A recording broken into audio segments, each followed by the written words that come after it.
half square triangles. We're all feel pretty good, pretty confident with that, yes, right? Yes. Well, one of the things that happens with half square triangles is we can make them into pinwheels. Yes, and I love pinwheels. I love pinwheels too, Yes.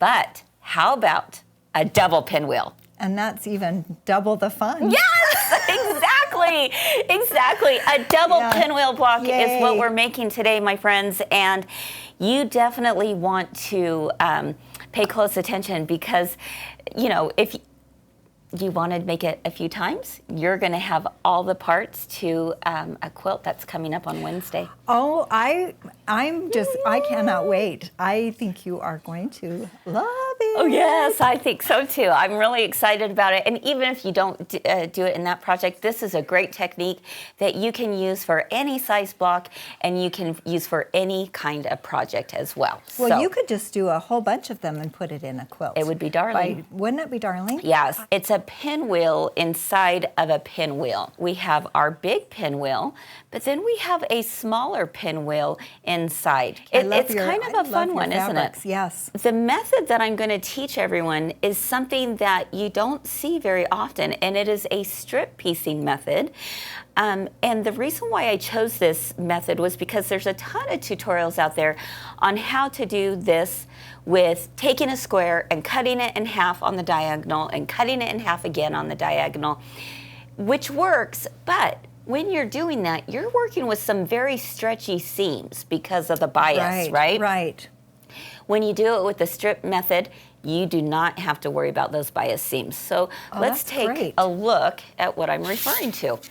So the first thing I want to point out is that all you need to do is decide which are going to be your background strips.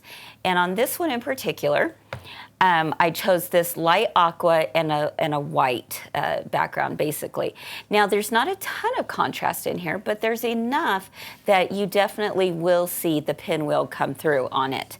The major contrast comes with the big pinwheel. So this is my background fabric. So when I'm referring to that, I'm referring to this piece. So instead of making a half square triangle, I'm making a quarter square triangle. Okay. This is our half square. This is our quarter square. So it's almost two half squares together. Exactly, right? Exactly. So in order to do this, what you're going to do is you're going to place right sides together. Here's another little tip for you. Whichever fabric is your darker one, that's usually the one that we're going to press towards, right? Right. Well, if you want that fabric to be pressed towards it, then that's the fabric you want on top. That's right. So that's just a tip to know for anything that you're pressing. Yeah. Whichever side you're going to go towards, that's the one that's on top. And what you're going to do is you're going to take it to your sewing machine and sew a 1/4 inch seam allowance all the way down that long strip. All right, when you do that... So that's really going to give you some practice on making sure that your 1/4 inch seam is straight. That's right, exactly, for sure. And so when you do that, it's going to look like this when it comes from the machine. And then you press it out so that now you have 2 pieces. Now, I had cut these both at 4 inches, all right? So now I'm going to do a subcutting. And with subcutting, I'm going to cut this every 4 inches. All right, so I'm going to grab my ruler here and just place it. If you have one side that needs a nice clean edge, then just go ahead and, you could do a little trim there, but this looks pretty good. And I'm going to take, this one I'm going to go right here. I'm going to go from 15 to 19, there we go. So 4 inches, right? Look. There we go. So we continue this process until we have these little pairs going on.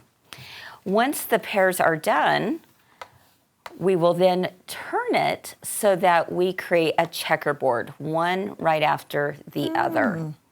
All right, so this is going to be a really fast, easy way to do this. All right, so again, right sides together, and we go from there. Now, you're going to sew it into one big long strip, and you get something that looks like this. All right? Nice. You see how all those Yes. pieces have been sewn together? And I can see how nice it is to just sew the squares together. It is. I said that makes it that really is- easy. Yes, Now okay. this mean fabric is also a 4-inch strip. Okay. Okay, so let's take a look. I'm going to place it right sides together over top of the checkerboard. Okay. At this point, what I want to do, and I'm going to give this to you, Jackie, to Okay. do this. I want you to sew a 1/4-inch seam allowance all the way down this long edge and a 1/4-inch seam allowance all the way down this on one. both of them. On both ends. So Okay. what we've done is we've created a tube. So I am just, and then I turn it around and do the other side. Yep. Correct? Yeah. Well, that's easy enough. It's so easy, right? Yeah, I love it. All right. Here you Okay, go. guys, here we go. Are you ready for the magic? Woo! All right. What I'm going to do is I'm going to flip it over so that I see my seam allowances right here. Okay, so I want my seam allowances on top. Now I'm going to take our brand new girlfriend ruler, but that's what I'm going to use for this. And I'm going to trim these to be 4.5 inches because I want an 8-inch finished Okay. pinwheel inside a pinwheel. Okay. So these mean that means these have to be 4.5 inches to cut. So you'll notice here what I did is I just marked my little 4.5-inch marks That of is, stickers. I love that. But Jackie's seam line is right here along that edge, and there's a seam line along the top. And then I'm going to take this center line right here, Okay. and I'm going to place it directly on top of that center seam. And then I make sure that my little arrows are resting on the bottom seam, not Okay. the outside. The seam. Okay. On the seam. Yeah, Make all sure. right. Now, also note that it's not going to go all the way to the top. That's okay. Okay, that's good All to know right? because I almost You might said have thought I was doing it wrong, Right. right? Right. Yep. That's good to know. Yep, I've got it this way on purpose. So again, I'm marking these little stickers to that bottom seam.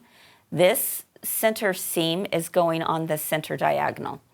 All right, so with that being done, I'm just going to grab You need your this. rotating I mat. do need a rotating mat, yes.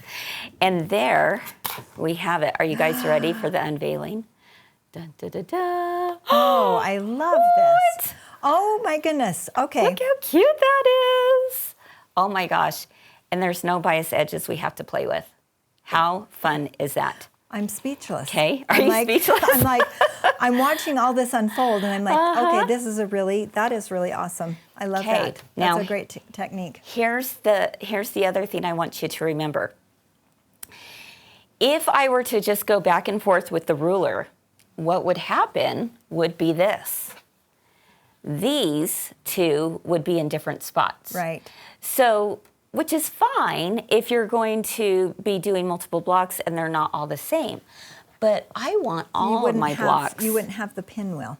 You would in the have a right? pinwheel white, you'd have a white pinwheel And then the with a other blue one. background. Ah. And then you'd have some blocks that were a blue pinwheel with a white background. Okay. Which is fine. That's not yeah, a problem. right. But for this particular block and this particular quilt that we're debuting on Wednesday, have I mentioned that? Well, we're giving little sneak peeks That's all right. week, aren't we? I want to keep them Yeah. all the same. All right. So here is the tip. Okay. This is the magical tip. Okay. So instead of rotating my ruler, what I'm going to do is I'm going to rotate my fabric. Okay. See, it was this way. Turn Now I'm it going to around. flip it around so it's this way. And as long as I always have my light color on the left, Okay. or whichever color you're going for. Right. But on this one, it's the light color. As long as I have that on the left, all of my blocks will be the same. Oh, that's Okay. also really great. So again, I have my center diagonal right here.